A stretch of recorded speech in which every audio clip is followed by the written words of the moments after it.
Welcome to Femora. Don't forget to subscribe for more shocking family drama and jaw-dropping stories. They mocked me when I failed, but now they can't run the company without me. I can still hear their laughter. It wasn't just laughter, it was daggers. That night at dinner, I had been so sure of myself. I cleared my throat and said, I applied for the executive trainee program at Grayson Industries. If I get in, it could change everything for me. The table went silent for half a second before Daniel, my older brother, smirked. You? Grayson Industries? Don't make me laugh. He leaned back in his chair, sipping his wine as if I had just told a bad joke. My mother, Evelyn, gave a sharp sigh. Stop chasing fantasies. You should focus on something realistic. You'll only embarrass yourself.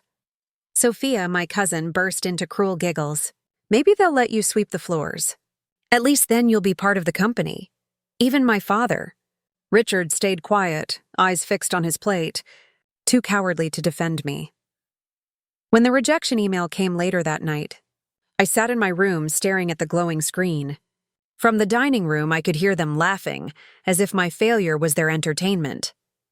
The humiliation settled deep in my chest, but beneath the pain, a fire started to burn. For days, I drowned in shame. I couldn't eat, couldn't sleep. Their words echoed in my mind. You'll embarrass yourself. You? Don't make me laugh. But pain doesn't stay as pain forever. It hardens. It changes. One night, staring at the ceiling in the dark, I whispered to myself, I'll prove them wrong. Even if it kills me, I'll make them choke on their laughter. That was the night my fire began. I spent hours in the library scribbling ideas. I dusted off an old notebook filled with sketches and plans for a software concept I once thought impossible. Suddenly, it didn't feel impossible. It felt necessary. Still, the loneliness gnawed at me. Then Mia came by. She was my childhood friend, the only one who never mocked me. She found me surrounded by papers. You look like a mad scientist, she joked softly. I probably am, I muttered. Her eyes softened. Mad scientists change the world. Don't stop. And then there was Mr. Hayes, my old teacher. When I told him my plan, he didn't laugh. He handed me the keys to his dusty garage. Work here, he said. Show them what you're capable of. Their faith steadied me.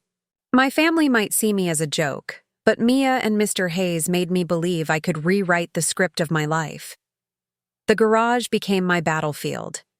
Cold nights, blistering mornings, no heat, no comfort, only wires, laptops, and empty coffee cups.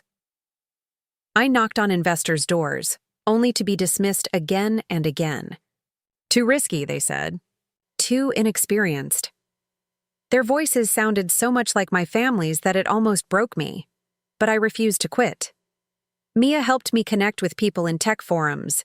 Slowly, I met believers. Alex, a young programmer with eyes full of hope, shook my hand firmly. I'll work for almost nothing, he said. Just don't give up. Then came Priya, brilliant in marketing, sharp in words. She told me, if you build it, I'll make the world notice. Together, we worked until our hands shook and our eyes blurred. There were moments I thought I'd collapse. My bank account screamed empty. My body ached. But each small win kept me alive. The prototype that finally worked, the email from an angel investor saying, I'll take a chance on you. For the first time, I wasn't alone. I had a team, a family I chose, and their belief gave me a strength I had never known. 2 years passed in a blur of sweat and sleepless nights. And then, suddenly, everything changed. Our startup exploded into the spotlight. Investors who once laughed now begged for meetings. Articles praised me as a rising disruptor. Our app broke records in its first month. While my star rose, whispers reached me of my family's downfall. Daniel's reckless expansions drained their finances. Sophia, with her greed, had manipulated funds, leaving the company bleeding. My mother tried to cover it up, but rumors spread like wildfire. One night, I overheard industry leaders murmuring, the old family empire is dying. They bet on arrogance and they lost. I should have felt pity. But all I felt was a cold satisfaction. I remembered every sneer, every cruel laugh. Now it was their turn to taste humiliation. But in the quiet of my apartment, staring out the window at the glowing city, I wondered, am I becoming like them? Do I want revenge or freedom? The call came late at night. My phone lit up with my mother's name. For a moment, I thought I was dreaming.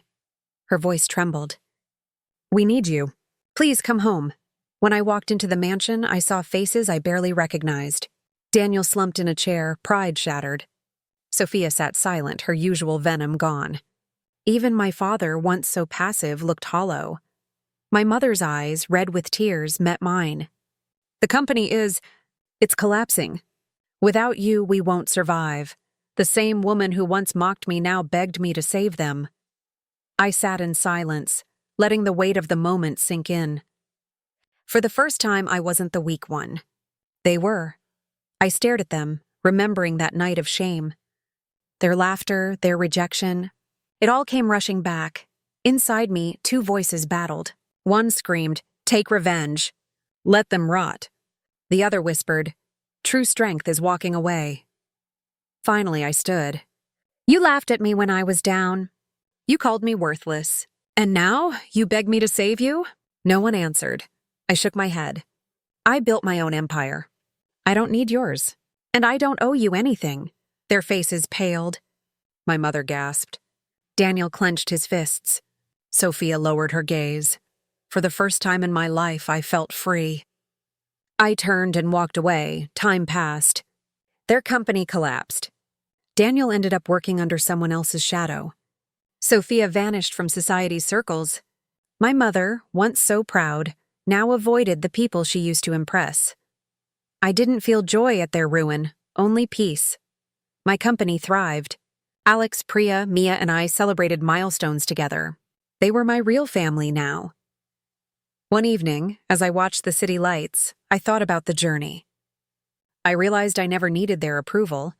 Their rejection was the fire that forced me to rise. I whispered into the night, "You laughed when I was rejected, but your laughter built me. And now, I am unstoppable. If the people who once laughed at your failure came crawling back, begging for your help, would you save them, or would you finally walk away?"